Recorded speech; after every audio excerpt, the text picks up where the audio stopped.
Supreme court ने Mumbai high court के फैसले पर रोक लगा दी है। इस पर भी आगे बात करेंगे, वक्त एक छोटे से ब्रेक का। 2006 मुंबई ट्रेन ब्लास्ट मामले में सुप्रीम कोर्ट ने बॉम्बे हाई कोर्ट के फैसले पर रोक लगा दी है। महाराष्ट्र सरकार की अर्जी पर सुनवाई करते हुए कोर्ट ने आरोपियों को नोटिस जारी किया है। सॉलिसिटर जनरल तुषार मेहता ने कहा कि बॉम्बे हाई कोर्ट के फैसले के बाद आरोपी रिहा किए जा चुके हैं। सॉलिसिटर जनरल ने स्पष्ट किया है कि फैसले पर रोक की मांग केवल लंबित मामलों पर फैसले के असर को लेकर की जा रही है। रिहा हो चुके आरोपियों को वापस जेल भेजने की कोई मंशा नहीं है। सॉलिसिटर जनरल तुषार मेहता ने कोर्ट को बताया कि रोक की मांग इसलिए की जा रही है क्योंकि हाईकोर्ट के फैसले के हिस्से मकोका के दूसरे मामलों पर असर डाल सकते हैं।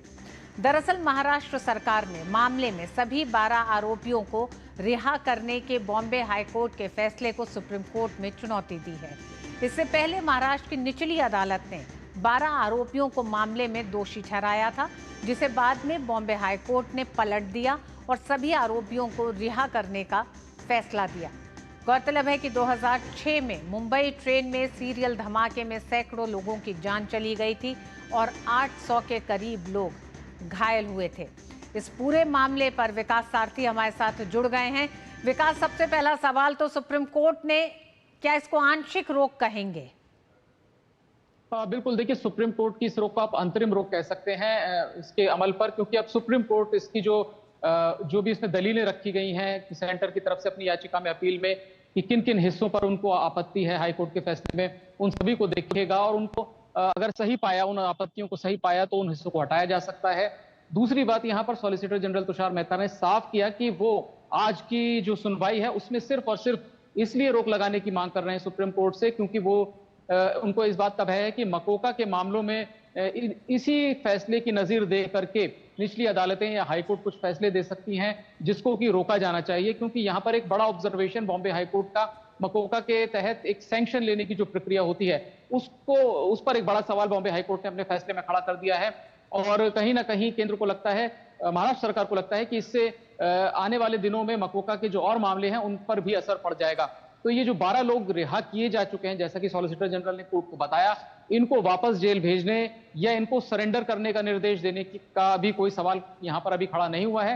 हालांकि ये अपील पर निर्भर करेगा, जब विस्तार से सुप्रीम कोर्ट अपील पर सुनवाई करेगा तो अगर अपील स्वीकार हो जाती है महाराष्ट्र सरकार की और फैसला पलट दिया जाता है तो जाहिर है कि इन 12 लोगों को सरेंडर करके वापस जेल जाना होगा।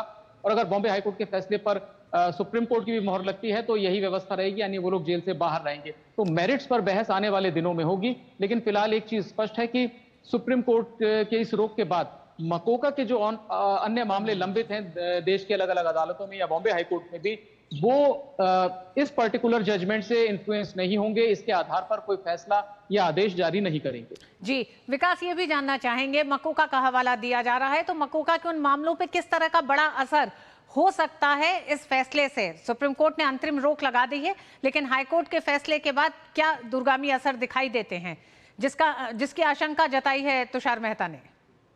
बिल्कुल, देखिए आशंका ये जताई गई थी कि मकोका के तहत जब किसी के खिलाफ केस चलता है तो चाहे मकोका हो या यूएपीए हो, इनमें एक सैंक्शन लेने की प्रक्रिया होती है और उस सैंक्शन लेने को आप चुनौती भी दे सकते हैं, आरोपी उसको चुनौती भी दे सकता है। यूएपीए के मामले में एक ट्रिब्यूनल है जैसे कि वो तय करता है कि जो सैंक्शन मिला है वो ठीक है या नहीं है। तो जो सैंक्शन मिलने की जो प्रक्रिया है उसको लेकर के बॉम्बे हाईकोर्ट ने सवाल खड़ा किया है। बॉम्बे हाईकोर्ट का यह कहना है कि जब भी इस तरह के सैंक्शंस मकोका के लिए लिए जाते हैं, उनमें सैंक्शन देने वाले अधिकारी अपने विवेक का इस्तेमाल ना करते हुए एक मैकेनिकल तरीके से ये मंजूरियां, ये सैंक्शन देते हैं। तो ये यानी आप उस पूरी प्रक्रिया को एक चुनौती दे रहे हैं, उस पूरी प्रक्रिया पर सवाल खड़ा कर रहे हैं, जिसके तहत देश में सैकड़ों मुकदमे मकोका के तहत जो चल रहे हैं उन पर असर पड़ेगा। क्योंकि अगर इसको सुप्रीम कोर्ट इस पर रोक नहीं लगाता तो इसी के आधार पर किसी अन्य मामले में सैंक्शन को चुनौती दी जाती है। और ये कहा जाता है कि देखिए बॉम्बे हाईकोर्ट ने ट्रेन ब्लास्ट मामले में सैंक्शन की प्रक्रिया पर सवाल खड़े किए हैं और उसको एक तरीके से उसी के आधार पर इन सबकी रिहाई की है।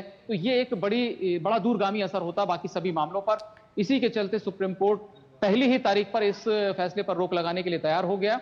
हालांकि जैसा कहा कि महत्वपूर्ण बात यह भी है कि ये जो 12 आरोपी हैं जिनमें से कि 5 को फांसी की सजा हुई थी निचली अदालत से, ये लोग रिहा हो चुके हैं और इनकी रिहाई पर फिलहाल कोई संकट अभी नहीं है। जी, अंत में विकास आपसे ये भी जानना चाहेंगे दर्शकों की जानकारी के लिए भी कि मकोका के तहत किस तरह के मामले होते हैं।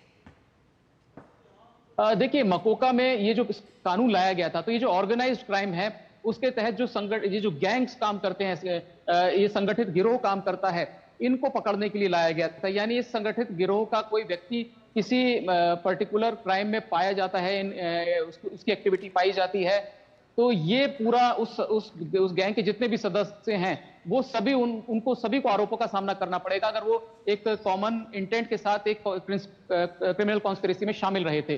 तो ये कहीं ना कहीं एक बड़ा पुलिस को मजबूत हथियार देता था कि वो अगर किन्हीं 2-3 आरोपियों को भी पकड़ लेता है तो बाकी सबकी संलिप्तता अपने आप जो है एक तरीके से कोर्ट के सामने साबित हो जाती है। अगर ये प्रूव हो जाए कि वो एक संगठित गिरोह का हिस्सा थे और एक कॉमन इंटेंशन के साथ इस क्रिमिनल एक्टिविटी में शामिल थे, तो ये क्योंकि ये कानून बहुत, अगर हम देखें तो बहुत ही कड़ा कानून भी है इस तरह के संगठित अपराध को रोकने के लिए, तो इसमें सैंक्शन की भी प्रक्रिया रखी गई है ताकि इसके दुरुपयोग की संभावना को कम किया जा सके। तो वरिष्ठ जो अधिकारी होते हैं पुलिस के या कई बार संबंधित गृह मंत्रालय के, उनको सैंक्शन देने की अथॉरिटी होती है। उसी प्रक्रिया पर यहां पर सीधे सीधे बॉम्बे हाईकोर्ट ने सवाल उठा दिए थे कि जो सैंक्शनिंग अथॉरिटी है ये क्या अपने विवेक का भी इस्तेमाल करती है या जैसे ही उनके पास कोई चिट्ठी पहुंचती है वो तुरंत सैंक्शन को अप्रूव कर देते हैं। प्रक्रिया को लेकर के यहाँ पर गंभीर सवाल उठाए गए। विकास, आरोपियों को की रिहाई पर किसी तरह की रोक नहीं है, लेकिन आरोपियों को नोटिस जारी किया गया है। नोटिस में क्या कहा गया है और क्या ये आने वाले समय में भी ये रोक जारी रहेगी, ये अभी नहीं कहा जा सकता क्योंकि इसके मेरिट पे अभी आगे चर्चा होनी है। बिल्कुल ऋतु, अब ये जो रिहाई का मामला है, ये जो इनको रिहाई तो हो चुकी है, लेकिन अभी भी सुप्रीम कोर्ट की अपील के आधार पर यह तय होगा कि ये आजाद रहेंगे, क्योंकि सुप्रीम कोर्ट अगर अपील को मंजूर कर लेता है महाराष्ट्र सरकार की और बॉम्बे हाई कोर्ट के फैसले को पलट देता है, दरकिनार कर देता है, तो इन सभी को वापस जेल जाना पड़ सकता है।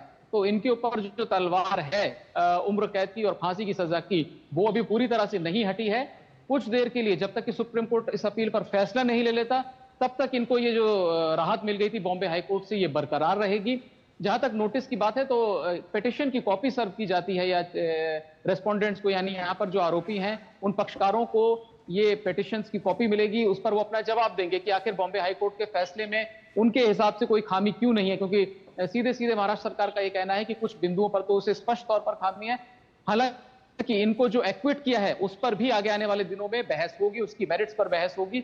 लेकिन फिलहाल आज जो बड़ी चिंता थी सरकार की वो ये थी कि कहीं इस आदेश के चलते बाकी जो आरोपी हैं जो गंभीर अपराधों में दोषी पाए गए हैं या जो ट्रायल का भी सामना कर रहे हैं, कहीं वो लोग इस फैसले का फायदा उठाते हुए इसी तरह की एप्लीकेशंस न लगाने लगे कोर्ट में और अपने खिलाफ दायर एफआईआर और चार्जशीट को क्वैश करने की मांग करने लगे। बिल्कुल विकास, महाराष्ट्र सरकार की चिंताओं को देखते हुए सुप्रीम कोर्ट ने फिलहाल इस पूरे फैसले पर रोक लगाई है। हालांकि जो आरोपी हैं उनकी रिहाई पर किसी तरह की रोक नहीं है। बहुत बहुत धन्यवाद विकास, विस्तार से पूरी इस मामले को